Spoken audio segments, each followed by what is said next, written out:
Sonaria is now officially a kaiju game, and either by accident or because of like artistic inspiration, many of the creatures resemble Godzilla kaiju. There are many that resemble sub-kaiju, the smaller classes of kaiju like skull crawlers and stuff on Skull Island, but today we're just gonna focus the titans. Also, I'm not accusing this game of being thieves or like being a stinker. I freaking love that some of the stuff looks like Godzilla kaiju. I hope that it continues.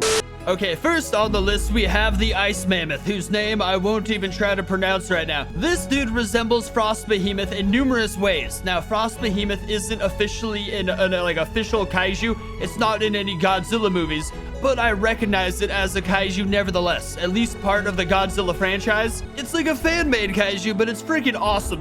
Dude, I'm already being attacked. In the wiki, it says this thing is a friend to small creatures, like they can be seen hitchhiking on his back. But that little bastard's gonna die. It's not just because it's a giant mammoth that resembles Frost Behemoth, it's because wherever this thing goes, it generates its own blizzard. Basically, frost travels with it. Even walking through a desert such as this, had it been 100 degrees scorching temperatures, a blizzard, a light snowstorm, will still follow this creature around. As you can see, emphasized by the snowy particles off our back. This dude, with all respected reasoning, is Frost Behemoth in every way, shape, and form. He's a little bit smaller, but this is like, you know, stuff doesn't get freaking 400 foot tall big in Sonaria. Do I love this creature? I don't know. Honestly, it's 26,000 pounds. It only has 800 health. I guess it's not even full elder yet. But its weight is where you get your money's worth. Because in this game, you do damage to other stuff based on how much you weigh. That's like a big part of the whole shizzle. Up next, we have the three-headed hydra, who to me most resembles Monster Zero. For God's sakes, look at its head. They're pecking at each other. They're disagreeing with each other just like Monster Zero's heads would.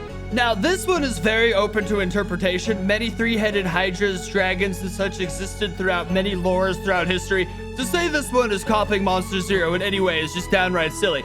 This one I'm just going based off of resemblance. They resemble each other greatly, so I'm counting this one as Monster Zero of Creatures of Sonaria, mostly because of the heads bickering with each other nonstop. But again, that's also in many things also. Monster Zero, like the Godzilla franchise, did not invent Hydra heads bickering with each other, so that's also completely open to interpretation. But if we're going Godzilla Kaiju, this would be Monster Zero. Now, there are other three-headed things in this game, and there's there's that one that's bananas. It's like yellow. I didn't count that one because Monster Zero reminds me more of a three-headed dragon like this than just bananas. Like, it needed the wings. This dude doesn't shoot lightning or control storms or anything such as that. He does breathe fire, but the fire looks like a freaking energy beam, dude. It looks like Monster Zero's gravity beam. It shows an emblem of fire, but that is not fire. That is pure freaking concentrated energy. This right there also is like the deciding factor with this thing being Monster Zero.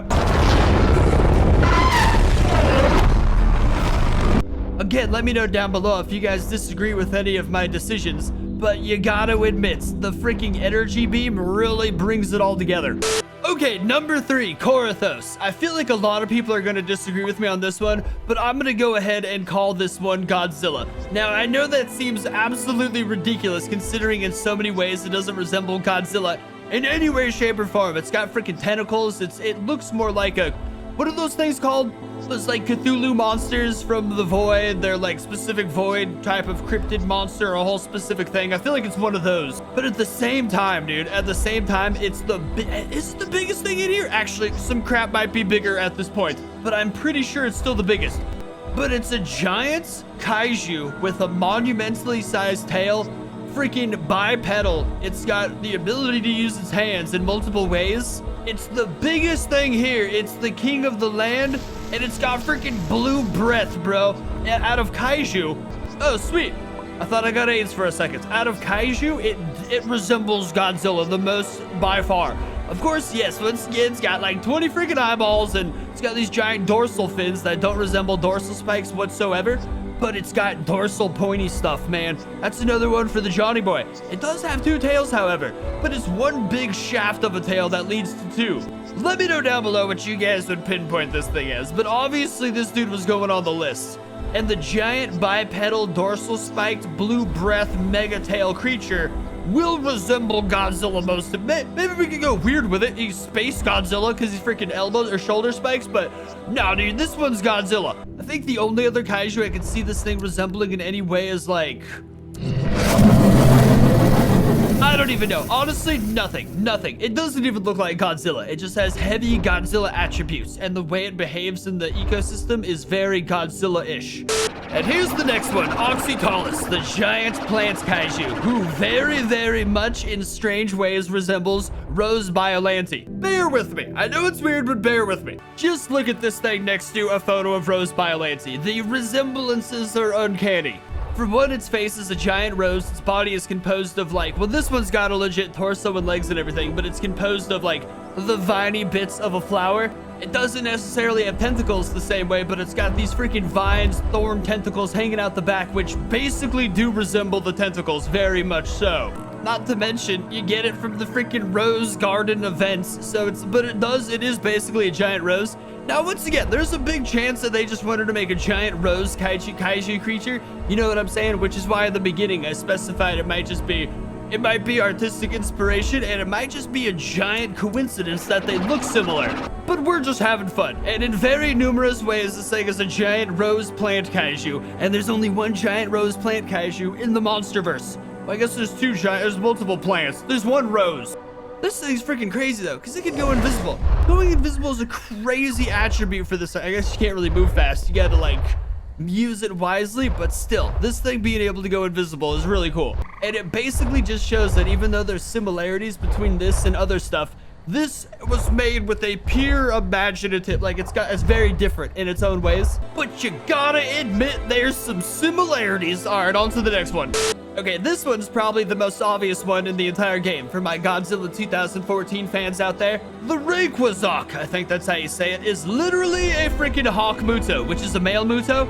Now, sure, it's beautiful and distinct and amazing in all its own individualistic ways, but look at those hands, dude. This one, in this case, it's claws, like claws that curl upward. He's walking on his own knuckles, but the way it walks, the way it's walking on like these bent-in, like parasite-style forelimbs is very much so...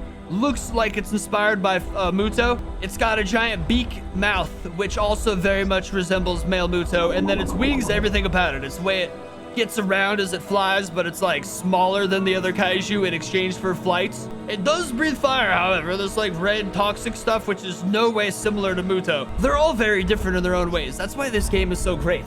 It takes inspiration from stuff and then alters them in so many ways that it's completely different in their own creature. That's why when copyright takes down everything one day, this will be the last game standing. Now, Muto is one of my favorite kaiju in the entire franchise, not necessarily because it's strong, because they aren't, but their resilience. Like, if they breed, they can let out millions of babies, which eventually could either destroy the planet, or they kill each other until one of them rises up as the Muto Prime. It's just a very cool species. Plus, in my opinion, their Muto roar, is one of the coolest things in the entire franchise. And this one's got a very similar one. It's got that like thunderous clicking of a parasitic kaiju mixed with the deep bellowing roar of a large monster. It's still different. It's a different roar, obviously, otherwise it'd be copyright. But there's similarities. And there's no way in hell you guys can tell me this thing wasn't inspired at least a tiny bit by male Muto. There's just no way. But again, that's a good thing. We want them to take inspiration from Godzilla Kaiju. We want Godzilla to be everywhere. And finally, the one I've been most excited for that actually inspired this entire video, the Crata Paratina. Crata Paratina? Yeah, that sounds right. As you can see, it starts out a little twerp, but ends up a freaking Titanus Shimo. And that's not even like much of an exaggeration. Just look at the similarity between these two creatures side by side. The giant spiky backs, the beautiful freaking spiky tails, the big head, the quadrupedness. This dude's got a little beefier arms, I guess, or just thinner back legs, but all in all, the resemblance between these kaiju is freaking insane, and I love it so much. It does have this, a giant shock area, which is pretty cool. It is also a giant creature and semi-aquatic, which I feel like Shimo isn't aquatic, but I don't know, it could manipulate ice. Ice is water. Now, strength-wise, that's where things are different, because this thing's only 7,250 pounds, only 8,500 health. It's typically not that strong, powerful of a creature, whereas Shimo is most likely going to be the strongest kaiju. Well, it's the same thing every time. It's the strongest kaiju until Godzilla evolves strong enough to destroy it, you know what I'm saying? So I guess typically for this to be the shimo of Sonaria, it would have to be much bigger, stronger, basically an unstoppable force of nature that is like more ancient than all the other kaiju, where in this, it just looks similar to it, but that's basically all that's going on. But the fact that this thing could swim around is so beautiful. Like, it makes it so much more elegant and pretty. I feel like Shimo would be able to swim very well too, considering she's meant to be more of an ancient Titanus-like species, and Godzilla is a very water-bound creature. This makes it much more of a Shimo in my opinion as well. If it couldn't handle water very much, it'd be downright silly. And thus is the end of my list of Godzilla Kaiju in Sonaria. If you guys think I missed any, let me know down below in the comment section. Big time, because I want to know. There it is, Shimo in its natural habitats before Scar King enslaves it, or however the movie goes. It drops in a month. I'm so excited. If you guys want to see a part 2 or other stuff is similar, or just more Sonaria videos on my channel, or just more Godzilla stuff, because it's all pretty great, leave a like, subscribe, enable notifications down below, and I'll see you next time.